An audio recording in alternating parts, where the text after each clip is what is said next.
Assalamualaikum warahmatullahi wabarakatuh. Salam persaudaraan. Yo, cek out. Pencak silat, budaya warisan leluhur, berkembang begitu pesat di negeri kaya nan subur. Jasad para jawara dari barat hingga timur kan selalu terkenang walau jasad mereka telah terkubur. Kali ini ku hanya ingin kenalkan pada kalian 4 tokoh pencak silat negeri ini. Para pendiri sebuah organisasi yang para pendekarnya telah tersebar hingga pelosok negeri. Takkan pernah mati walau telah disusupi oknum pemecah belah keutuhan NKRI. Karena sumpah mereka yang tulus dari hati nurani di bawah kitab suci. Selamat siang dulur-dulur, selamat siang. Semoga hari ini menjadi berkah buat kita semua dan apapun yang kita lakukan, semoga diberikan kemudahan oleh Tuhan Yang Maha Esa. Pada siang hari ini dulur-dulur, kembali ke segmen reaction bersama Bima ANF. Dan kali ini Bima ANF mengajak dulur-dulur semua untuk membahas sebuah kejadian yang di sini melibatkan saudara kita dari IKSPI. Yang di sini salah satu anggotanya melakukan sebuah kesalahan yang dimana dia melontarkan sebuah kata-kata yang pada saat itu ada rombongan dari PSJT sedang melakukan lari bersama dulur-dulur. Hanya saja kata-kata yang dia lontarkan ini cukup menyinggung banyak sekali warga persaudaraan Setiati Ternate. Jadi pasti mungkin dulur-dulur penasaran kan gimana sih kata-kata yang dia lontarkan. Mau dulur-dulurku kita simak cuplikan videonya.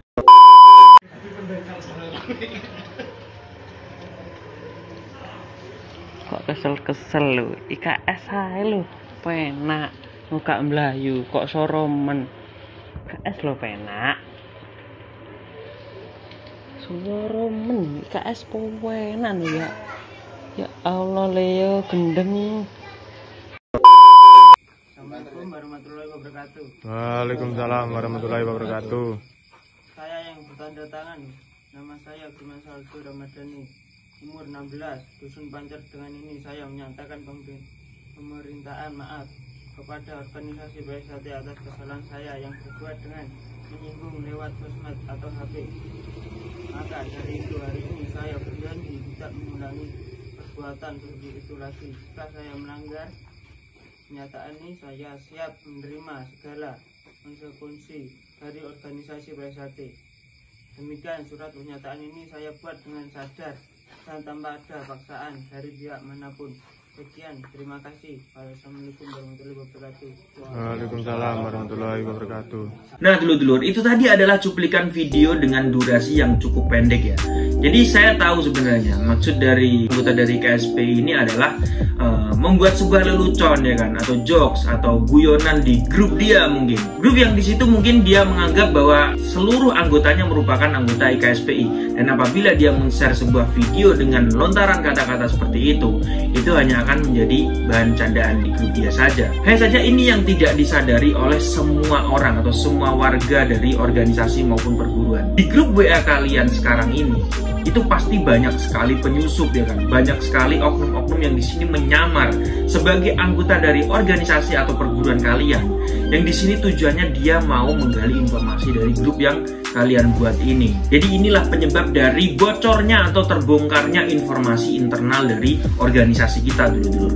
Tidak hanya IKSPI saja, PSJT pun saya rasa untuk grup arus bawahnya ini sudah banyak sekali oknum yang menyamar sebagai warga PSJT. Karena untuk kode internal ya kan, terus untuk tata cara menyambung silaturahmi dengan sesama anggota organisasi, ini sudah seperti rahasia umum. Kalian ingin tahu faktor pendukung dari terbongkarnya kode internal atau tata cara dalam bersilaturahmi sesama anggota? Sekarang ini kan banyak sekali ya para anggota organisasi maupun perguruan yang menjalin hubungan dengan organisasi yang berbeda dengan dia. Misalnya PSJT dengan PSJW, PSJT dengan IKSPI, atau PSJT dengan Pagarusa ya kan. Yang dimana hubungan mereka ini tidak mungkin tidak ada suatu keterbukaan atau kejujuran.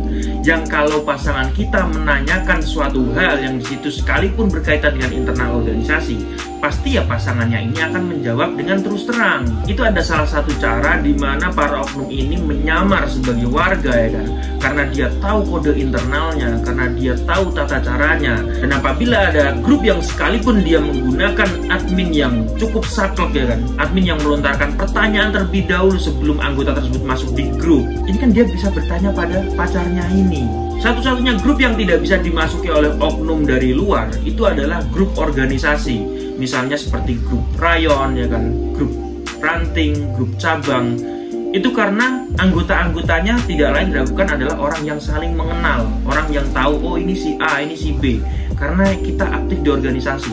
Tapi kalau grup arus bawah ini dulu, grup komunitas-komunitas ini kan kita kan tidak ada aturan yang cukup mengikat ya kan, terus kita tidak perlu saling mengenal untuk aktif dalam grup tersebut, sehingga apapun yang kita share di grup tersebut itu pasti akan menyebar di grup sebelah atau grup organisasi lain. Dan itulah juga salah satu penyebab kenapa video semacam ini bisa tersebar di sosial media atau di khalayak umum. Belum saya tutup video ini, saya ingin menyanggah tentang kalimat dia ya kan, kalimat anggota IKSP ini yang menganggap bahwa ngapain ya kan latihan seperti itu ya kan, mungkin seperti anggota yang lari tersebut, latihan IKSPI lo ya kan, enak, gak perlu susah-susah.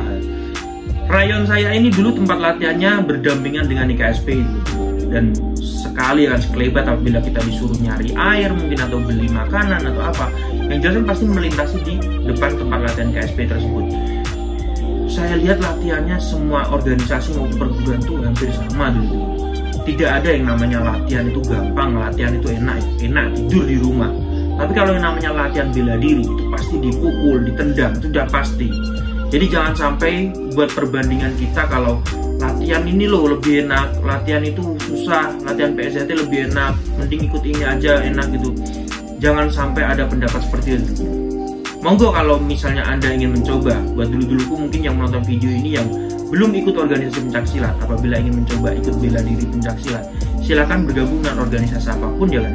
Mungkin perbedaannya hanya dari segi safety-nya saja ya kan. Mungkin organisasi yang lain lebih mengutamakan safety-nya ya kan, seperti mungkin alatnya lebih lengkap. Tapi kalau seperti PSJT, IKSPI, PSAW, Pagar Nusa ya, terutama organisasi pencaksilat dari Jawa Timur, ini kebanyakan safety-nya kurang menurut saya, karena ya memang budayanya seperti itu salah satunya. Dan yang dirangkul ini rata-rata orang-orang yang sifatnya menengah ke bawah kebanyakannya. Jadi kalau ada yang berpendapat bahwa pencaksilat itu kampungan atau pencaksilat itu bela dirinya orang miskin lah dan sebagainya, ya monggo silakan kalian beli atribut pencaksilat ya kan, atau beli alat-alat pencaksilat kalau pengen tahu harganya. Ya pokoknya intinya di sini kita perlu menyadari dulu bahwa grup kita ya kan, bukan grup organisasi ya. Grup kita mungkin grup yang hanya sekedar untuk menyambung silaturahmi, grup arus bawah. Ini semua grup pasti tidak ada yang netral. Saya jamin pasti tidak ada yang netral. Karena apa? Tidak ada suatu aturan yang mengikat dan hanya mengandalkan kode internal saja, yang dimana kegiatan dari anggota grup ini tidak perlu membaur menjadi satu ya kan, dan tidak perlu saling mengenal. Dan itu juga salah satu penyebab dimana banyak sekali oknum-oknum yang lolos masuk sebagai anggota grup dan menyamar sebagai anggota dari organisasi maupun program tersebut. Semoga tidak terulang lagi kejadian seperti ini dan persaudaraan antara pesilat di Indonesia ini semakin terjalin erat dan guyup rukun nyawiji tanpa adanya pembeda. Oke dulur-dulurku, terima kasih sudah menonton video terbaru dari Bima INF, dan sampai jumpa di video INF yang selanjutnya. Salam persaudaraan. Yo, check out. Pencaksilat, budaya warisan leluhur, berkembang begitu pesat di negeri kaya nan subur. Jasa para jawara dari barat hingga timur kan selalu terkenang walau jasad mereka telah terkubur. Kali ini ku hanya ingin kenalkan pada kalian 4 tokoh pencaksilat negeri ini, para pendiri sebuah organisasi yang para pendekarnya telah tersebar hingga pelosok negeri. Takkan pernah mati walau telah disusupi oknum pemecah belah keutuhan NKRI, karena sumpah mereka yang tulus dari hati nurani di bawah kitab suci.